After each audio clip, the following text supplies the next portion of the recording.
So capital infrastructure choice is critical if you want to attain any form of efficiency, but specifically operational optimization. So the choices that our clients are making these days is becoming extremely important, especially if you think about it from an asset reliability perspective.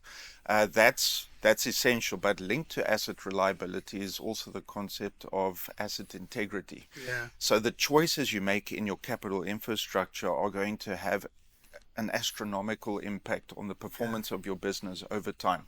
And I think that's a very important aspect to get right. I would maybe just add to that, there's a lot of aging infrastructure out there, so if you think of your typical pit to port type operation, a lot of that infrastructure is in a phase of refurbishment. These are big capital projects, complex, and I think data has a large part to play in that.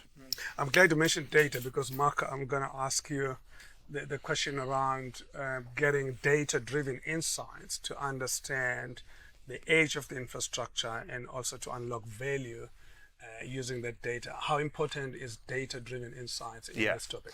We need really good data so that we can understand performance of assets and how the business is doing. We saw in 2022 that the operating costs of the 40 biggest miners increased by over 5%. So, tackling this area and making small reductions is going to drive big improvements.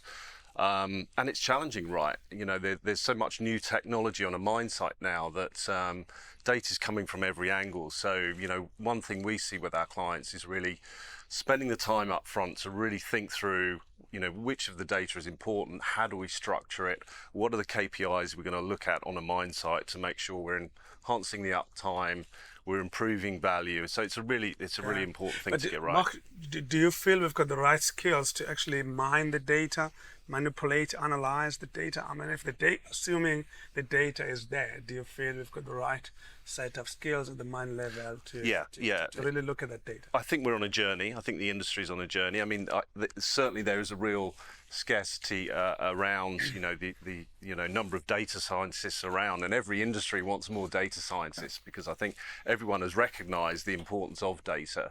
There's no point in putting the latest technology in if you don't have the underlying data right, and we see that in lots of big technology implementations globally.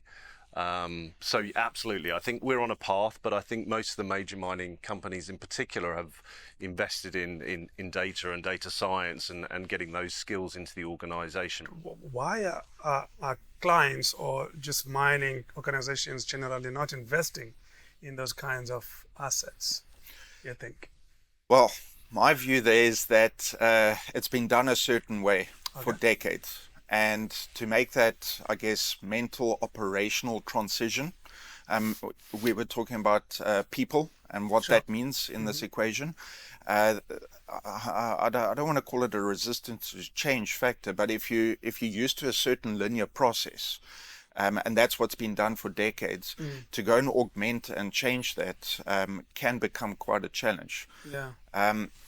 Our tracking the trends topic as well is around how can you get the best out of new assets as well.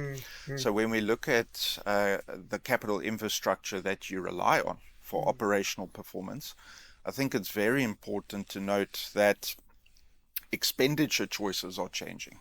So it always used to be CapEx, OpEx, right? That's the conversation. But actually that's boring. Things have changed. We're now talking about augmentation expenditure and replacement expenditure within that spectrum. And that's where I think people element really does become important.